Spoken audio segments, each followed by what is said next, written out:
నాణానికి 2 కోణాలు వినాలి. నేను మిమ్మల్ని మాట్లాడదనట్లా, గౌతమ్ గారు అండ్ TV5 మూర్తి గారు మాట్లాడండి, ఫ్యాక్ట్స్ మాట్లాడండి, తప్పలేదు.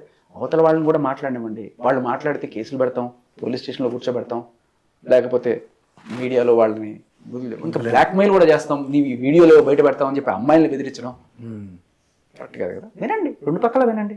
నేనేమో ఆపట్ల. Let them come with their facts, let these people come with their facts. Okay.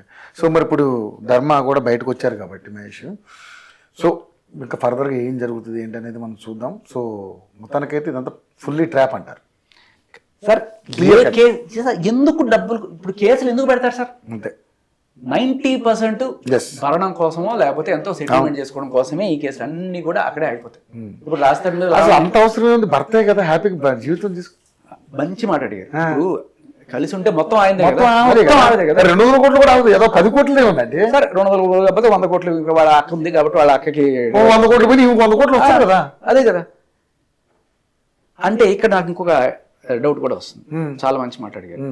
Divorce వల్ల ఇంకొక అడ్వాంటేజ్ కూడా ఉంది భరణంతో పాటు. అదేంటంటే ఇంకో పెళ్లి చేసుకోవచ్చు. Okay okay. సో అప్పుడు మరి కంచంలో ఇంతకంటే పెద్దవాళ్ళు ఎవరన్నా అదే డైనింగ్ టేబుల్ మీద అదే కంచంలో ఇంకెవరన్నా వచ్చి కూడా తినొచ్చు. Okay okay. దీని వెనక కారణాలు ఏమన్నా ఉండొచ్చు. బట్ ఇక్కడ మనం ఇంత దీంట్లో ఒక్కడి గురించి మాట్లాడాలి. జగద్వజ, ఈడు బొడ్డడు, ధర్మ కొడుకు. ఈ నవంబర్కి 2 ఏళ్ళు వస్తాడు. ఓకే. ఇప్పుడు ఈవిడ భరణం తీసుకోను లేకపోతే 10 కోట్లు తీసుకోను, బయటకు మాత్రం మాది రాజవంశం ఏమేమి తీసుకోం అని చెప్పి చెప్తుంది. బట్ నిన్న ఒక ఇంటర్వ్యూలో నేను తీసుకుంటా భరణం, ప్లేట్ మార్చేసింది. ప్లేట్ మార్చేసింది అంటే ఆ ప్లేట్ ఏమో వేరే ప్లేటో నాకు తెలియదు, వాళ్ళ డైనింగ్ టేబుల్ దగ్గర ఉంది కదా ఆ ప్లేట్. ప్లేట్ మార్చింది. బట్ ఇంకొకటి ఏంటంటే ఇప్పుడు ఇటువంటి ఈవిడ రేపు భరణం తీసుకొని ఇంకో డైవర్స్ కూడా తీసుకొని వేరే పెళ్లి చేసుకున్న తర్వాత నా కొడుకు పరిస్థితి ఏంటి అని ఉంటుంది కదా. వచ్చే తండ్రి సవత్తల్లాగా సవత్ తండ్రి నా లడ్డు కాదని చెప్పి వాడు సరిగ్గా చూసుకోకపోతే ఆ బిడ్డ కష్టమే కదా. చాలా కష్టం. సో ఇప్పుడు డైవర్స్ ఎవరు అడిగారు? ఈవిడే అడిగింది కాబట్టి ఈయన ఇచ్చాడు. ఈయనకి పెళ్లి చేసుకునే ఉద్దేశం ఉంటే ఈయన డైవర్స్ అడిగారు. ఆవిడికి పెళ్లి చేసుకునే ఉద్దేశం, ఇప్పుడు భరణం వద్దు అన్నావు కాబట్టి ఇంకొక మోటివ్ ఏంటి? డైవర్స్, పెళ్లి. సో పెళ్లి చేసుకుని వేరే వాడితో వెళ్ళిపోయేటప్పుడు బిడ్డ పరిస్థితి ఏంటి? అందుకని ఆయన ఏం చేశాడు, పోలీస్ స్టేషన్ పంచాయతీలో కూడా నా ఆస్తి అంతా బిడ్డ పేరు మీద పెడతా, రేపు నువ్వు ఇంకొకరిని పెళ్లి చేసుకుని వెళ్ళిపోతే వీడి పేరు మీద సెక్యూరిటీ ఉండాలి కదా. అంటే లేదు, ఇవ్వడానికి లేదు, నాకే ఇవ్వాలి. What is this?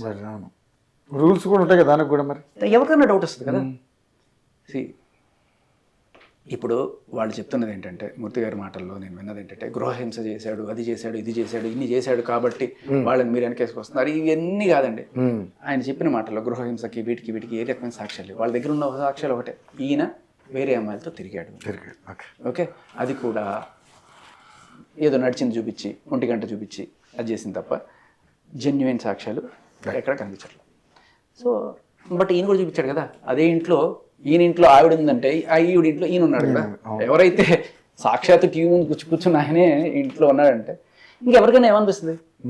జర్నలిజం చేస్తున్న ఆయనే ఆవిడ ఇంట్లో ఉన్నాడంటే, ఇప్పుడు తీర్పు చెప్పే జడ్జి అక్కడ బోన్లో నిలబడిన ముద్దాయితో ఎఫ్ఐఆర్ పెట్టుకున్నాడంటే ఆయన జడ్జిమెంట్ చేయడానికి అర్హుడా? ఇప్పుడు పోనీ ఎఫ్ఐఆర్ కూడా లేదు, ఆవిడతో ఇంట్లోకి వెళ్ళి భోజనం చేశాడు అని ఒక గుప్పుమన్నా కూడా ఆ జడ్జికి ఆవిడ మీద తీర్పు చెప్పే అర్హత ఉందా? ఎందుకంటే నువ్వు న్యాయం చేయడమే కాదు, న్యాయం చేస్తున్నట్టు కనిపించాలి అనేది చట్టం. న్యాయం చేస్తున్నట్టు కనిపించాలి కూడా. ఇప్పుడు ఎందుకంటే ఇటువంటి జడ్జి ఇప్పుడు ఆవిడతో కూర్చొని ఆవిడతో భోజనాలు చేసి లేకపోతే ఆవిడతో ట్రిప్పులకి వెళ్ళిన జడ్జి అది ఏమి ఉండకపోవచ్చు. అవన్నీ బయట చూపిస్తే ఈ జడ్జి తీర్పిచ్చిన లోకం ఏముంటది? అవును, డెఫినెట్లీ. అలాగే ఒక మీడియా ఒక పెద్ద స్థానంలో కూర్చొని నువ్వు ఆవిడతో భోజనాలు చేసి ఆవిడతో అంత ఫ్రెండ్లీగా ఉండి ఈవిడ అన్యాయం జరిగిపోయిందని చెప్తే ఏమనుకుంటారు? మూర్తి గారు మీరు మహిళా మూర్తి కోసం సపోర్ట్ చేస్తున్నట్లేదు, మీ ఫ్రెండ్ కోసం సపోర్ట్ చేస్తున్నట్టున్నారు. సో కాబట్టి తీర్పు చెప్పేవాళ్ళు లేకపోతే మీడియాలో పెద్ద స్థానంలో కూర్చునే వాళ్ళు వాళ్ళకి హెల్ప్ చేస్తున్నారు అనే ఇది రాకుండా ఉంటే అన్బయాస్డ్గా చేస్తున్నారు అనేది వస్తుంది. రైట్. మీరు చేస్తూ అవతల వాళ్ళని మోచేతి నీళ్ళు తాగారు అనేటువంటి డిఫేమ్ మాటలు మాట్లాడక్కర్లేదు. సో ఇప్పుడు ఇవన్నీ చూపించాను కదా, దమ్ముంటే ఇవి అడగండి ఆ పిల్లని, అప్పుడు మేము అడుగుతాం మీరు ఎవరిని మోచేతి నీళ్ళు వీలైతే ఆమెను కూడా ట్రై చేస్తాం ఇంటర్వ్యూ చేయడం కోసం. అడగండి. రెస్పాండ్ అయితే డెఫినెట్లీ చేస్తాం. సో ఏదేమైనా ఇలాంటి ఇష్యూస్ మీద పోరాటం చేస్తూ ఉన్నారు, మగవాళ్ళకి జరిగే అన్యాయం మీద పోరాటం చేస్తూ ఉన్నారు శేఖర్ భాష గారు. చూద్దాం ఈ ఫర్దర్గా ఏం జరుగుతుంది ఏంటనేది. వీలైతే ధర్మ మహేష్ను కూడా మనం ఇంటర్వ్యూ చేసే కార్యక్రమం చేద్దాం త్వరలో.